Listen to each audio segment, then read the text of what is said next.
जय हिंद दोस्तों, नमस्कार। अभी की सबसे बड़ी खबर आ रही है, जहां पर सबसे पहले आपको बताएंगे डोनाल्ड ट्रंप ने फोड़ दिया वीजा बम। कल तक में नहीं दी 88 लाख की फीस तो अमेरिका में नहीं घुसने देंगे। जी हां दोस्तों, इस फैसले ने भारतीयों के लिए खड़ी कर दी बहुत बड़ी मुसीबत। यहां तक कि प्रधानमंत्री नरेंद्र मोदी जी को भी मैदान में उतरकर बयान देना पड़ गया। दोस्तों बताएंगे ट्रंप ने कितना बड़ा यह फैसला लिया है जिसने सबको चौंका दिया। अगर नहीं दी इतने रुपए की फीस तो नहीं घुसने देंगे अमेरिका में। जी हाँ, और जो अमेरिका में मौजूद है उनको भारी मात्रा में आना पड़ेगा वापस। बताएंगे दोस्तों क्या है सबसे ये बड़ी खबर। इसी बीच आपको बताएंगे भारत में आतंकी संगठन आईएसआईएस के ठिकाने का खुलासा होते ही दोस्तों सबसे जो अहम जानकारी निकलकर सामने आई है जिसने सबको चौंका दिया। निशाने पर थे बीजेपी के बड़े से बड़े नेता। दोस्तों वहीं आपको बताएंगे व्लादिमीर पुतिन के दोस्त मोदी को बड़ा तोहफा दिया गया है। भारत के न्यूक्लियर प्रोजेक्ट्स को लेकर सनसनीखेज ऐलान कर दिया, जिसके बाद अमेरिका, चीन व पाकिस्तान को नहीं आने वाली है नींद। तो वहीं दोस्तों सोए दुश्मन को कैसे जगा रहा है पाकिस्तान। सऊदी से डील करके भारत को चला था फंसाने, अब खुद चक्रव्यूह में फंस गया।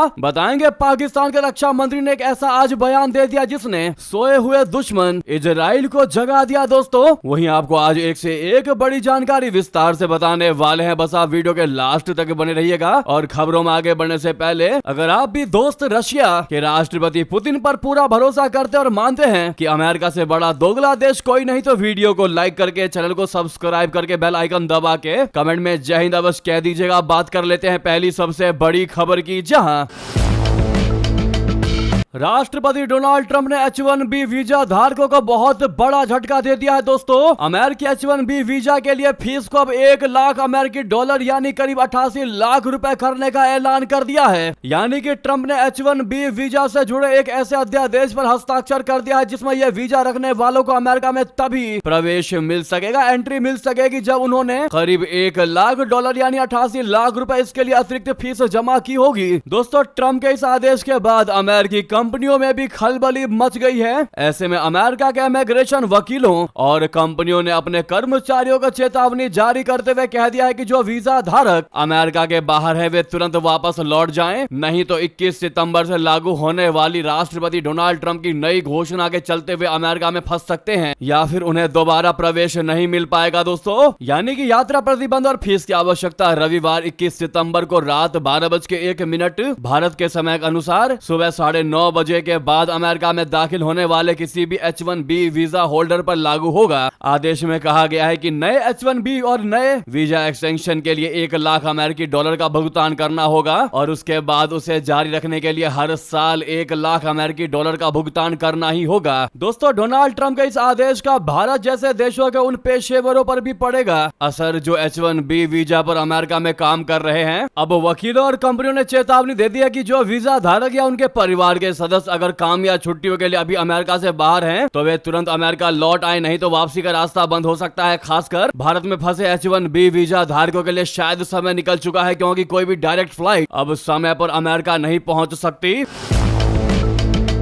दोस्तों डोनाल्ड ट्रंप के आदेश से अमेरिका के इमिग्रेशन वकीलों और कंपनियों में हलचलें पैदा कर दी हैं। प्रसिद्ध इमिग्रेशन वकील साइरस मेहता ने एक्स पर कह दिया है कि H1B वीजा धारक जो अभी अमेरिका से बाहर हैं, चाहे व्यावसायिक दौरे पर या छुट्टी पर, अगर 21 सितंबर की मध्य रात्रि पहले अमेरिका नहीं लौटे तो वे फंस सकते हैं। माइक्रोसॉफ्ट ने भी अपने H1B कर्मचारियों को चेतावनी दी है जिसमें कहा गया है कि वे अमेरिका से बाहर ना जाएं। यहां तक कि दिग्गज कंपनी माइक्रोसॉफ्ट ने भी अमेरिका में काम करने वाले अपने भारतीय कर्मचारियों को जल्द से जल्द वापस लौटने की अपील कर दी है। यानी कि दोस्तों डोनाल्ड ट्रंप के इस फैसले ने तहलके पर तहलका मचा दिया है। दोस्तों आज तक अमेरिकी राष्ट्रपति में से किसी ने भी ये फैसला नहीं लिया था, लेकिन न जाने क्यों ट्रंप ऐसे ऐसे फैसले ले रहे हैं। ऐसा लग रहा है कि जिस प्रकार से भारतीयों ने भी ट्रंप के पहले कार्यकाल को देखकर ट्रंप को सपोर्ट किया था कि ट्रंप का ही सत्ता होना चाहिए, इस बार तो उन्होंने ऐसा फैसला लिया है कि अब हर एक भारतीय और ट्रंप को सपोर्ट करने वाले लोग अपना माथा पीट रहे हैं कि हमने क्यों ट्रंप को सत्ता में ला करके बवाल खड़ा कर दिया। और यही सबसे बड़ी वजह है कि ट्रंप की पूरे दुनिया भर में इमेज गिरती जा रही है, उनके रेटिंग्स कम हो रहे हैं। दोस्तों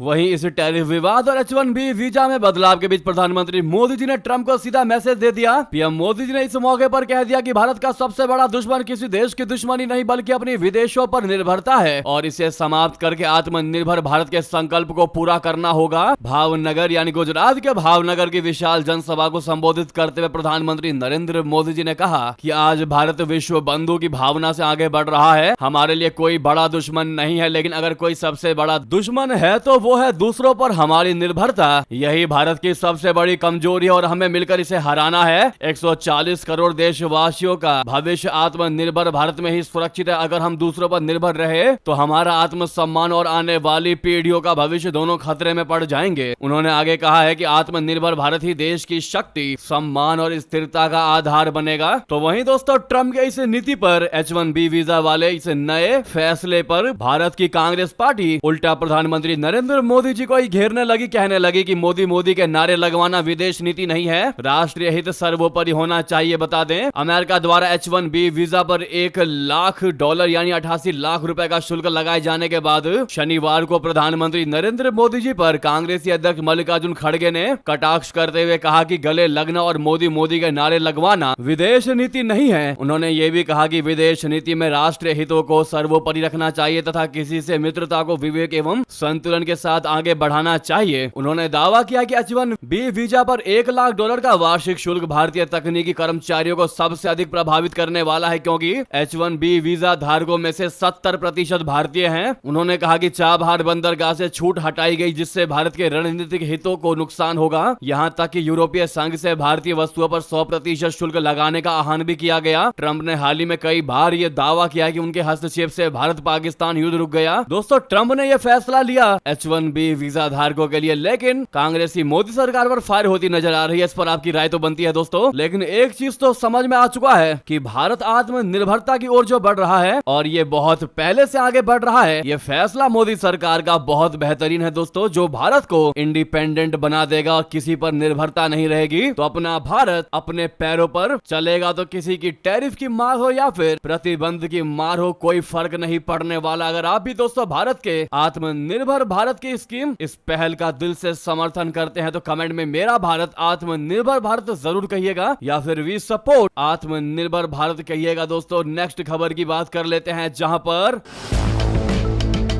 झारखंड के रांची में आतंकी संगठन ISIS के ठिकाने के बारे में पता चला है और उसका वीडियो भी सामने आया है। आतंकवाद का यह ठिकाना ISIS के गिरफ्तार आतंकी दानिश का है। दोस्तों ये आतंकी दानिश के ठिकाने को ISIS का विस्फोटक बनाने का हेडक्वार्टर बनाया गया था। यहाँ से आतंकियों की ऑनलाइन भर्ती भी की जा रही थी। भारत में तबाही फैलाने के लिए पाकिस्तान से ऑनलाइन क्लासेस ऑपरेट की जा रही थी। रांची में मिला आतंकियों का ये ठिकाना ISIS का रिक्रूटमेंट कैंप बन चुका था। इसी कमरे में भारत में बड़े आतंकी हमले करने का बारूद और विस्फोटक तैयार किया जा रहा था। ISIS के गिरफ्तार आतंकियों से पूछताछ में यह बहुत बड़ा खुलासा हुआ है कि आतंकियों के निशाने पर BJP और RSS के बड़े नेता थे। इसके अलावा आतंकियों के निशाने पर कई VVIP थे। यह ठिकाना आतंकी दानिश का था, जिसका इस्तेमाल ISIS द्वारा अपने नापाक मंसूबों को पूरा करने के लिए किया जा रहा था। आतंकी दानिश के ठिकाने पर विस्फोटक बनाने का सामान बरामद किया गया है। विस्फोटक बनाने के लिए पोटेशियम नाइट्रेट का इस्तेमाल किया जा रहा था। विस्फोटक बनाने के बाद आतंकी इसका ट्रायल भी करते थे। वाकई में दोस्तों इसमें चौंकाने वाली बात यह है कि आतंकियों के निशाने पर BJP और RSS के बड़े से बड़े VVIP नेता टारगेट होने वाले थे। अगली खबर की बात कर लेते हैं, जहां पर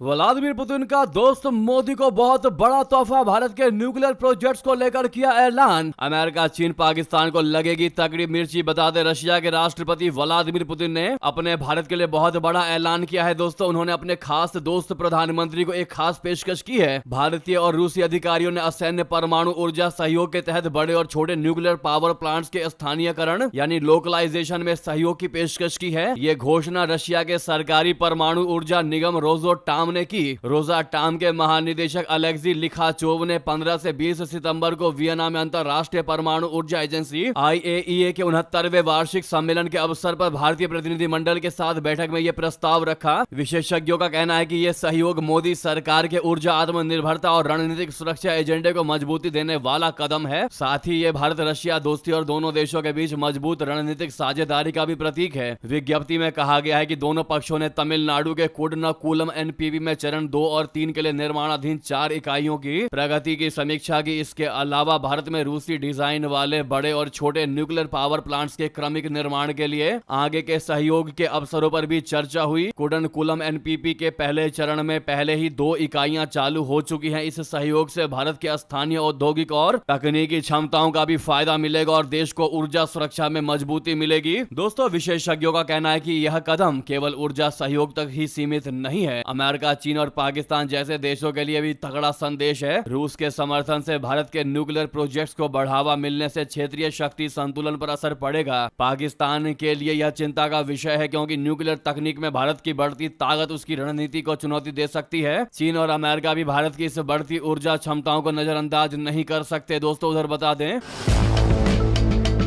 ऑपरेशन सिंदूर में मारा गया था मसूद अजहर का भाई, अब पाकिस्तान में बनेगा उसका स्मारक। जी हां, आतंकवादी संगठन जैश ए मोहम्मद ने अपने संस्थापक मसूद अजहर के भाई यूसुफ अजहर की याद में गुरुवार यानी 25 सितंबर की शोक सभा आयोजित करने की योजना बनाई है। ये सभा पेशावर के मरकज शहीद मकसूदाबाद में आयोजित होगी और संगठन के वरिष्ठ कमांडर और सदस्य इसमें शामिल होंगे। संगठन इसे भर्ती अभियान के रूप में भी उपयोग कर सकता है और इसे ध्यान आकर्षित न करने के लिए अल मुराबितुन नाम से आयोजित करेगा, जिसका अर्थ अरबी में इस्लाम की भूमि के रक्षक होता है। इसके साथ ही एक स्मारक भी बनाने की प्लानिंग है। यूसुफ अजहर उन 10 परिवार के सदस्यों में शामिल थे जिनकी मौत भारत की सैन्य कार्रवाई ऑपरेशन सिंदूर के दौरान पाकिस्तान के बहावलपुर में जैश मुख्यालय जमिया मस्जिद सुबहान अल्लाह पर हुई हवाई हमलों में हुई थी। ऑपरेशन सिंदूर को पहलगाम में हुए आतंकी हमले का भारत की जवाबी कार्रवाई थी। तो वहीं आपको बता दें, पाकिस्तान और सऊदी अरब के बीच डिफेंस पैक्ट हुआ है। इसके मुताबिक किसी एक देश पर हमला दूसरे देश पर अटैक माना जाएगा, लेकिन अब इस समझौते के बाद पाकिस्तान के रक्षा मंत्री ने ऐसा बयान दे दिया जिसने सोए हुए दुश्मन को जगा कर रख दिया। दोस्तों, आपको बता दें हम किसकी बात कर रहे हैं। दरअसल माना यह जा रहा है कि पाकिस्तान ने यह समझौता भारत को देखते हुए किया था, वहीं सऊदी अरब ने इजराइल के खतरे को देखते हुए यह समझौता किया है। यह दुश्मन इजराइल है जो पाकिस्तान पर ज्यादा ध्यान नहीं देता, लेकिन पाकिस्तानी विदेश मंत्री के एक बयान से संभव है कि आने वाले समय में इजराइल पाकिस्तान को अपने निशाने पर ले ले।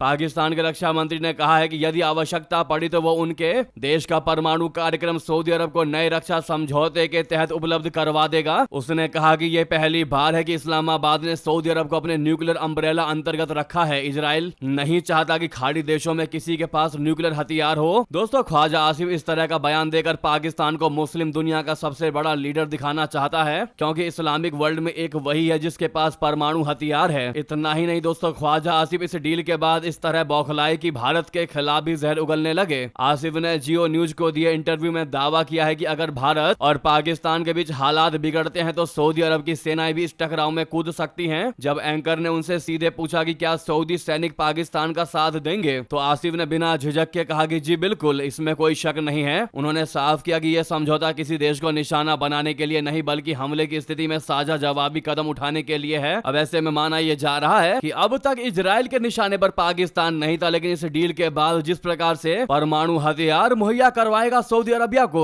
इजराइल के निशाने पर अब पाकिस्तान आने वाला है दोस्तों। और अगर ऐसा होता है तो फिर पाकिस्तान की खैर नहीं। ऐसा होने पर भारत के और नजदीक आ जाएगा इजराइल। जैसे चीन को तगड़ा जवाब देने के लिए अमेरिका भारत के साथ रिश्ते बनाना चाहता है, ठीक वैसे ही इजराइल पहले से ही भारत का अच्छा दोस्त है, लेकिन इस समझौते के बाद इजराइल और नजदीक आने की कोशिश करेगा भारत के। माना यह भी जा रहा है कि अगर भारत पाकिस्तान की झड़प में सऊदी अरब या पाकिस्तान का साथ देता है तो भारत का साथ अनकंडीशनली इजराइल देगा। जी हां दोस्तों, ऐसे में भारत इजराइल के अनकंडीशनल प्यार के लिए आपकी क्या राय है जरूर लिखकर बताएगा। आप सभी से रिक्वेस्ट भी है दोस्तों, नीचे हाइप का ऑप्शन आ रहा होगा, आप लोग प्लीज इस वीडियो को हाइप कर दीजिएगा, जिससे कि ये खबर एक से एक लोगों तक पहुंच सके। और वीडियो को शेयर करना मत भूलिएगा दोस्तों, जहां पर भी आपका ग्रुप हो। साथ ही साथ वीडियो को लाइक करके चैनल को सब्सक्राइब करके बेल आइकन दबा के कमेंट में जय हिंद कह दीजिएगा। मिलता अगली बड़ी खबर में। बहुत बहुत धन्यवाद, बहुत बहुत आभार। जय हिंद, जय भारत।